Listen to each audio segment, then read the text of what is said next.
निधन वार्ता समोर येते। डिस्कळ पारे येथील ज्येष्ठ व्यक्तिमत्व आनंदा पांडुरंग माने यांचे दुःखद निधन। पारे डिस्कळ येथील अत्यंत साधे आणि मनमिळावू व्यक्तिमत्व म्हणून परिचित असलेले श्री आनंदा पांडुरंग माने वय 82 वर्ष यांचं आज रविवार दिनांक 15 मार्च 2026 रोजी संध्याकाळी 7 वाजल्याच्या सुमारास वृद्धापकाळाने राहत्या घरी निधन झालं। त्यांच्या निधनामुळे डिस्कळ व पारे परिसरात मोठी शोककळा पसरली आहे। गेल्या काही दिवसापासून त्यांची प्रकृती साथ देत नव्हती। अखेर आज संध्याकाळी त्यांची प्राणज्योत मावळली। एक शिस्तप्रिय आणि मार्गदर्शक ज्येष्ठ नागरिक गमावल्याची भावना ग्रामस्थांकडून व्यक्त केली जाते। आनंदा माने यांनी आपल्या 82 वर्षाच्या प्रदीर्घ प्रवासात अनेक चढउतार पाहिले। आपल्या प्रेमळ स्वभावामुळे त्यांनी डिस्कळ पारे परिसरात मोठा मित्र परिवार जोडला होता।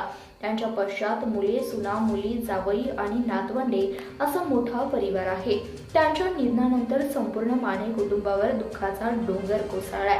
त्यांच्या पार्थिवावर अंतिम संस्कार करण्यात येणार आहेत, त्याची सर्व तयारीही करण्यात आली आहे। आज रात्री ठीक 11 वाजता पारे येथील स्मशानभूमीत त्यांच्यावर अंत्यसंस्कार केले जाणार आहेत। यावेळी विविध क्षेत्रातील मान्यवर आणि ग्रामस्थ त्यांना अखेरचा निरोप देण्यासाठी उपस्थित राहणार आहेत, अशी माहिती नातेवाईकांनी दिली आहे।